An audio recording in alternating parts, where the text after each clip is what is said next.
சற்று முன் கிடைக்கப்பெற்ற மிக மிக முக்கியமான செய்தி ஒன்று வெளியாகி உள்ளது. தமிழக வெற்றி கழகத்திற்கு ஒதுக்கப்பட்ட விசில் சின்னம் தேர்தல் ஆணையம் வெளியிடப்படும் என்ற தகவல் தமிழக வெற்றி கழகத்தின் தரப்பிலிருந்து தகவல்களை நம்மால் பார்க்க முடிகிறது. 2026 சட்டசபை தேர்தல் 6 மாதங்களை நடைபெறக்கூடிய நிலையில் கரூர் சம்பவத்திற்கு பிறகு எந்த ஒரு பிரச்சாரங்களையும் மேற்கொள்ளாமல் இருக்கிறார் விஜய் அவர்கள்.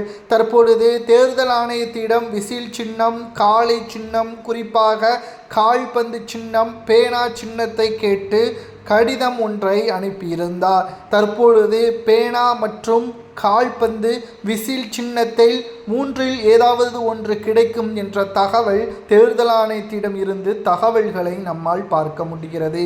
அதிமுகவிற்கு எதிராகவும் திராவிட முன்னேற்ற கழகத்திற்கு எதிராகவும் மக்களை நம்பி, தொண்டர்களை நம்பி களத்தில் வரக்கூடிய விஜய் அவர்கள் எந்த சின்னத்தை பயன்படுத்தலாம், தேர்தல் ஆணையம் இந்த 3இல் ஏதாவது ஒன்றுதான் வெளியிடும் என்ற தகவல் கிடைக்கப்பெற்றுள்ளது.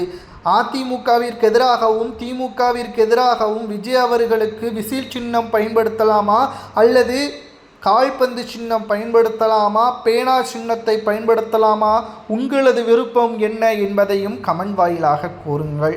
ஆனால் தாவேகா தரப்பினர்கள் விசில் சின்னத்தை தான் எதிர்பார்க்கிறார்கள் என்ற தகவலும் தற்பொழுது கிடைக்கப்பெற்றுள்ளது. 2026 சட்டசபை தேர்தலில் திமுகவையும் அதிமுகவையும் தோல்வியடைய வைப்பது விஜய் அவர்களால் சாத்தியமா என்று கேட்டால் நிச்சயமாக மக்கள் விஜய் அவர்களை கைவிட மாட்டார்கள்.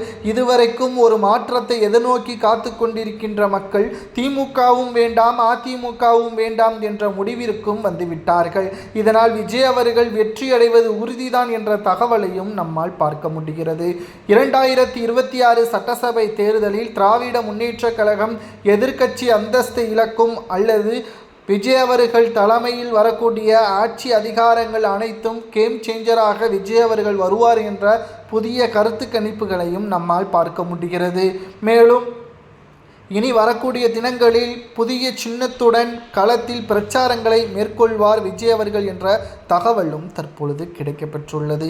2026 சட்டசபை தேர்தல் பொறுத்தளவிற்கு மிகப்பெரிய அளவிலான மாற்றங்கள் தமிழக அரசியலில் ஏற்படுத்தும் என்ற தகவலையும் நம்மால் பார்க்க முடிகிறது.